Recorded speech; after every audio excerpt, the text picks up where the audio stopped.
Oke, terima kasih ya buat teman-teman yang ada di snack video yang sudah bertanya dari Usi 845. Mengapa pinjol selalu mengatasnamakan OJK?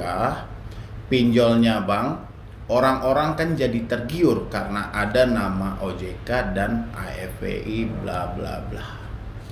Yo, ada yang bisa jawab hal-hal seperti ini? Boleh diisi di kolom komentar. Ya, nih kalau dari saya, kenapa banyak pinjol-pinjol menggunakan logo OJK dan AFPI? Ini disebabkan karena kurangnya ketegasan dari lembaga ini. Kenapa kurangnya ketegasan? Sudah banyak terjadi hal-hal yang menyimpang dari fakta yang sebenarnya. Contoh, ada OJK ikut-ikutan menagih dalam segi pinjol, mengirim somasi kepada si debitur dengan label OJK. Ya, ini kan sudah sesat, ya. Tapi kesesatan ini tidak pernah diberikan sanksi tegas oleh OJK dan OJK tidak pernah mengejar pelakunya. Sehingga pihak pinjol menjadikan ini suatu kebiasaan dan suatu hal yang cukup menarik dalam sesi penagihan.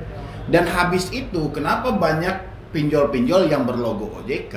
Karena OJK selalu menghimbau kepada masyarakat, gunakanlah atau pinjamlah pinjol yang sudah terverifikasi dan masuk ke dalam daftar OJK. Orang-orang nggak tahu nih maksud ini dalam kategori seperti apa. Orang hanya melihat ini lambang OJK, ya sudah.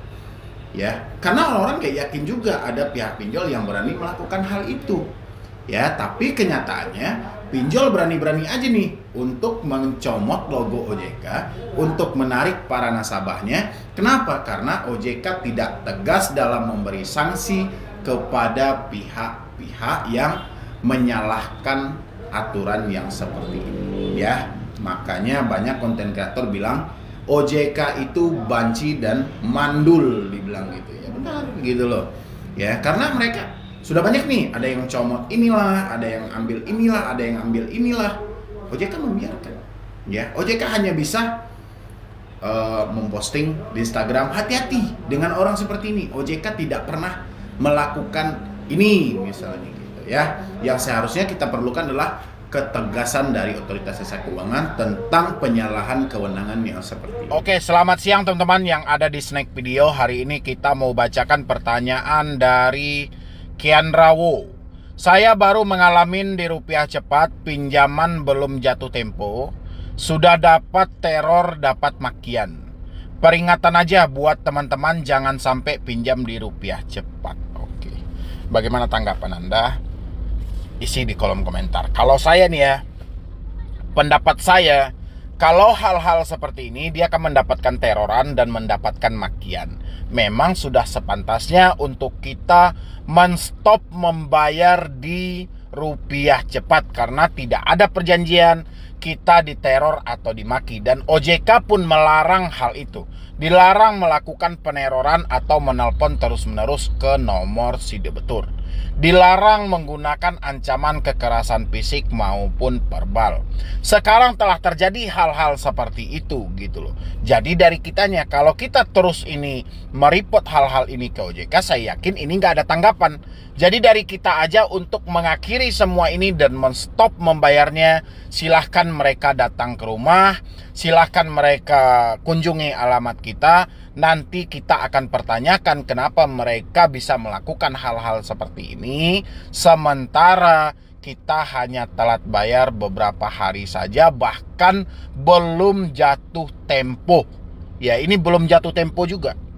Ya, belum jatuh tempo atau telat beberapa hari sudah diteror dan dicaci maki. Ya, kalau kita ingin semua pinjol ada di Indonesia ini merubah mekanisme mereka untuk yang lebih baik, ayo sama-sama kita beri efek jera terhadap pelaku-pelaku jasa keuangan yang tidak sesuai dengan SOP, mempekerjakan debt collector yang besar bacot yang hanya bisa menteror dan mencaci maki. Oke, selamat siang ya buat teman-teman yang ada di snack video. Pak, saya pinjam kredivo hanya 400.000, udah dibayar 2 kali. sisa 2 kali lagi tapi telat sekarang, aku harus bayar sampai 600.000 lebih. Itu urusannya gimana Pak? Terus ditagih ke rumah juga. Kok bisa? Saya pinjam kredipo hanya 400.000, udah dibayar 2 kali, sisa 2 kali lagi.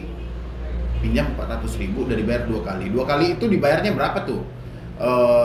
100.000 kah? Ya, berarti 4 kali nih 100.000 ya kalau bayangan saya ya. Sisa 2 kali lagi, tapi telat sekarang aku harus bayar sampai 600.000 lebih.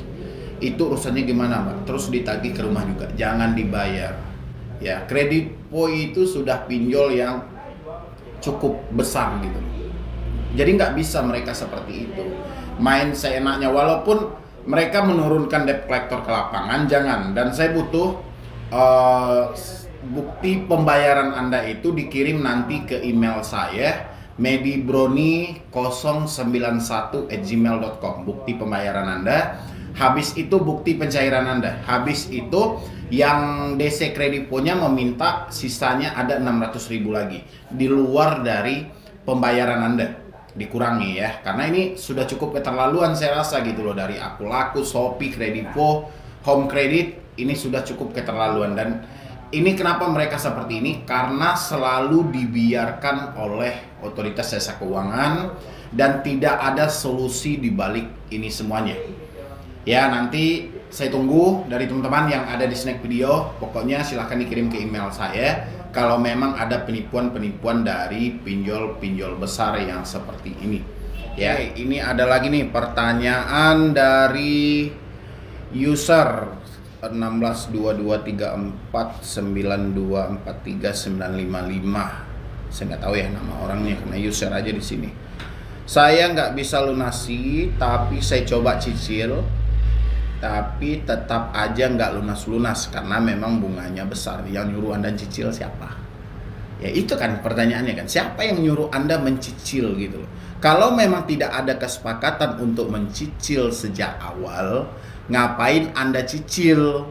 Ya, di sini kekurangan orang-orang yang telat bayar itu, di sini kekurangannya gitu loh. Tidak ada perjanjian, tidak ada kesepakatan, tiba-tiba Anda mencicil, habis itu Anda kewalahan.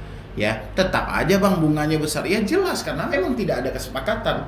Lain hal kalau misalnya nih kita minjam sejak awal nih. Ya, sejak awal pinjam 1 juta. Pembayarannya 3 kali misalnya gitu. 3,5, 3,5, 3,5. Berarti sudah menjadi 1.050.000. Ya. Oke, nggak ada masalah. Memang ada tenornya 3 bulan. Tapi kalau sejak awal kita itu sekali bayar, jangan coba-coba untuk mencicil. Ini ranah pinjol loh. Ya, penipuan sangat gampang terjadi di sini. Ya, dan ketika sudah terjadi penipuan, Anda tidak tahu lagi nih harus mengadu kemana, melapor kemana. Karena sejauh ini tidak ada yang menanggapi dari pengaduan dan laporan Anda itu. Anda melapor ke OJK percuma, ke AFPI percuma, ke polisi apalagi. Ya, makanya jangan pernah mengambil inisiatif sendiri kalau memang tidak ada kesepakatan timbal balik.